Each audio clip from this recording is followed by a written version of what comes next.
جب رات کی تاریکی چھا جاتی ہے، جب ہر طرف تاریکیاں پھیل جاتی ہیں، اس وقت ستارے چمکتے دھمکتے ہیں۔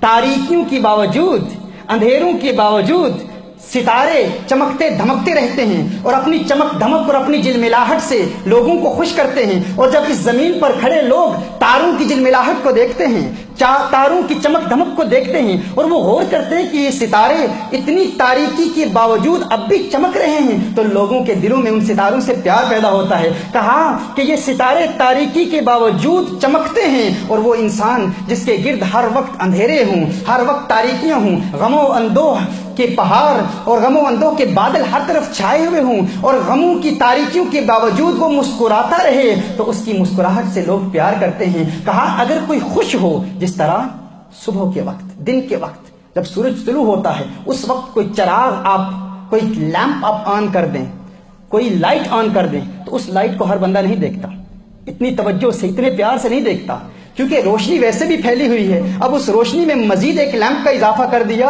تو لوگ اسے اتنے پیار سے نہیں دیکھیں گے۔ لیکن جب رات کی تاریکی چھائی ہوئی ہوتی، اس وقت کوئی چراغ، کوئی لیمپ آن کرے تو ساری دنیا اس سے پیار کرتی ہے، سب کی توجہ اس کی طرف ہو جاتی ہے۔ کہا اسی طرح خوشحال زندگی گزارنے والا، جسے کوئی تکلیف نہ ہو، کوئی پریشانی نہ ہو، خوش ہو، اس کا مسکرانا بھی اپنی جگہ سنت ہے، لیکن جس کے گرد ہر وقت پریشانیاں ہوں، تاریکیاں ہوں، غم ہوں، ان تاریکیوں میں جب وہ شخص مسکراتا ہے تو دنیا اس سے اسی طرح پیار کرتی ہے جس طرح ستارے تاریکی کے باوجود چمکتے دھمکتے رہتے ہیں، لوگ ان سے پیار کرتے ہیں، اور غموں میں مسکرانے والوں سے دنیا پیار کرتی ہے۔ یا نبی سلام علیکہ، یا رسول سلام علیکہ۔ برتھ ڈے ہو یا ویلنٹائنس ڈے، ویڈنگ اینیورسری یا ہو نیو ایئر، ہر خوشی کے موقع پر سہولت بازار آپ کے ساتھ اپنے پیاروں کے گھروں کو کرے روشن، بھیج کر جنریٹر اب صرف 100 پاؤنڈز میں۔ اس کے علاوہ آپ دیکھ سکتے ہیں لذیذ اور تازہ مٹھائی UK اور یورپ میں۔ تو ابھی وزٹ کیجیے www.sahulatbazaar.com۔ یا نبی سلام علیکہ، یا رسول سلام علیکہ۔ مسکرانے کی عادت بنا لیجئے، میرے آقا صلی اللہ علیہ وآلہ وسلم کی سنت ہے، اور خوشحال زندگی گزارنے کے لیے یہ ایک انمول تحفہ ہے جو اس پلیٹ فارم پر آپ کو دیا جا رہا ہے۔ آئیے، یہ 5واں نقطہ تھا۔ 6واں نقطہ کیا ہے؟ قرآن کریم کی تلاوت انسان کو خوشیاں دیتی ہے۔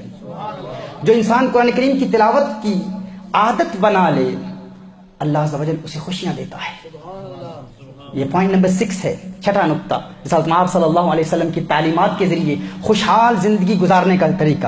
حضرت براء بن عازب رضی اللہ تعالیٰ عنہ فرماتے ہیں، ایک مرتبہ، وہ صحیح مسلم شریف کی حدیث ہے، سیدنا براء بن عازب رضی اللہ تعالیٰ عنہ میرے آقا صلی اللہ علیہ وسلم کے صحابی ہیں، صحابی رسول صلی اللہ علیہ وسلم رضی اللہ تعالیٰ عنہ سورہ کہف کی تلاوت کر رہے تھے۔ سورہ کہف کی تلاوت کے دوران وہ دیکھتے ہیں، اور ان کا گھوڑا، ان کا ہورس 2 لمبی رسیوں کے ساتھ بندھا ہوا تھا۔ وہ دیکھتے ہیں کہ سورہ کہف کی تلاوت کے دوران آسمان پر ایک بادل چھا جاتا ہے، اور یہ تلاوت کر رہے ہیں، اور وہ بادل ان کے ارد گرد یوں گھومتا ہے، گھومنا شروع کر دیتا ہے، اور بتدریج ان کے قریب آنا شروع ہو جاتا ہے۔ وہ بادل گھوم رہا ہے اور نیچے آنے کی کوشش کرتا ہے، نیچے آ رہا ہوتا ہے۔ یہ فرماتے ہیں کہ میں دیکھتا ہوں کہ وہ بادل نیچے آ رہا ہے، قریب آ رہا ہے، اور جب یہ سورہ کہف پڑھتے ہیں تو ان کا گھوڑا وہ اچھلنا شروع کر دیتا ہے، بدکنا شروع کر دیتا ہے۔ یہ حضور اکرم صلی اللہ علیہ وسلم کی بارگاہ میں حاضر ہوتے ہیں، عرض کرتے ہیں یا رسول اللہ صلی اللہ علیہ وسلم، آقا میں قرآن شریف پڑھ رہا تھا، سورہ کہف کی تلاوت کر رہا تھا، اور میں نے ایک بادل کو دیکھا، اور وہ بادل میرے گھوڑے کے گرد یوں گھوم رہا تھا اور نیچے آ رہا تھا۔ حضور اکرم صلی اللہ علیہ وسلم نے ارشاد فرمایا تلک السکینۃ، یہ وہ سکینہ ہے جو قرآن کریم کی تلاوت کی وجہ سے نازل ہو رہی تھی۔ اسی طرح حضرت اسید بن حضیر رضی اللہ تعالیٰ عنہ، ان کے ساتھ بھی ایک ایسا ہی واقعہ پیش آیا۔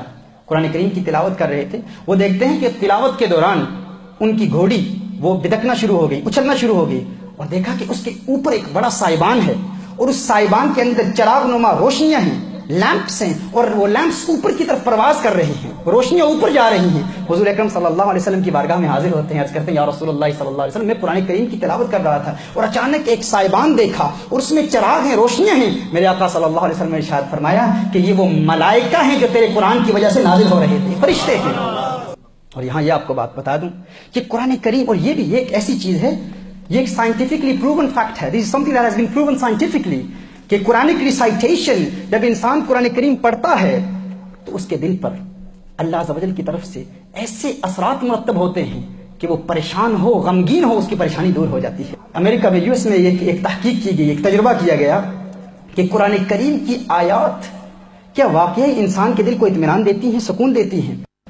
3 قسم کے گروپس والنٹیئرز کو بٹھایا گیا، ایک تو وہ مسلمان جو عربی زبان سمجھتے ہیں، اور ایک وہ مسلمان جو عربی زبان بولتے سمجھتے نہیں ہیں، اور ایک وہ غیر مسلم جو عربی زبان نہیں سمجھتے ہیں۔ ان 3 کو بٹھا کر یہ تجربہ کیا گیا، قرآن کریم پلے کیا گیا، قرآن کریم کی آیات کو پلے کیا گیا، اور دیکھا گیا کہ کیا قرآن کریم کی آیات کے ذریعے ان کے دل پر کچھ اثرات مرتب ہوتے ہیں کہ نہیں، کیا واقعی ان کو ریلیکسیشن ملتی ہے کہ نہیں، سکون ملتا ہے کہ نہیں۔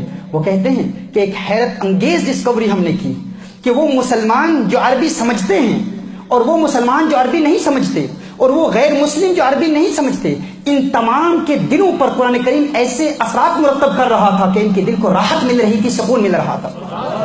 ان کے ہارٹ ریٹس کو مانیٹر کیا گیا، اور ان کی مسل ٹینشن کو، اور ان کی ریلیکسیشن کو مانیٹر کیا گیا، دیکھا گیا کہ کس طرح قرآن کریم ان کے دل پر اثرات مرتب کرتا ہے، اور کہا کہ یہ حیرت انگیز نتیجہ ہم نے اخذ کیا کہ قرآن کریم کی آیات کی تلاوت نہ صرف مسلمانوں کو سکون دیتی ہے، نہ صرف عربی سمجھنے والے مسلمانوں کو سکون دیتی ہے، بلکہ غیر مسلم جو عربی نہیں سمجھتے اور وہ مسلمان جو عربی نہیں سمجھتے ان کو بھی قرآن کریم کے ذریعے راحت ملتی ہے، سکون ملتا ہے۔ اور کہا ایک عجیب و غریب حیرت انگیز نتیجہ نکالا گیا، وہ یہ تھا کہ قرآن کریم کی وہ آیات جن میں جنت کا تذکرہ ہے، جن میں اللہ عز و جل کی نعمتوں کا تذکرہ ہے، جب وہ آیات پلے کی جاتی تو ان کا ان کے دل پر زیادہ اثر ہوتا، ان کو مزید سکون ملتا، مزید ان کو خوشی ملتی، اور ان کے دل میں راحت پیدا ہوتی۔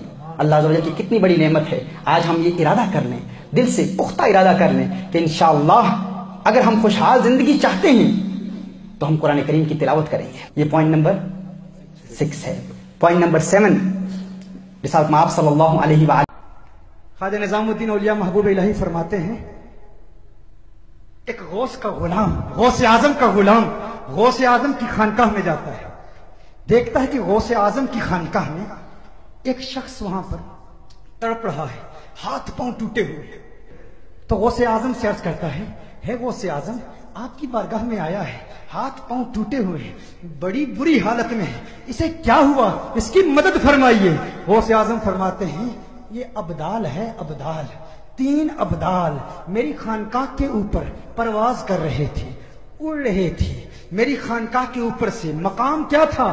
ابدال تھا، ابدال میری خانقاہ کے اوپر پرواز کر رہے تھے۔ 2 ابدالوں نے دیکھا غوث اعظم کی خانقاہ ہے، ایک دائیں طرف چلا گیا، ایک بائیں طرف چلا گیا۔ اس نے کہا میں خود ولی ہوں، میں کیوں غوث کا ادب کروں، یہ وہ ابدال ہے، وہاں سے گرا میری خانقاہ میں، ہاتھ پاؤں ٹوٹے ہوئے ہیں۔ میں کہتا ہوں اڑنے والا ابدال غوث کی توہین کرے، اس کی یہ حالت ہے، زمین میں رینگنے والے کیڑے، تو گستاخی کرے گا تو تیری کیا حالت ہوگی۔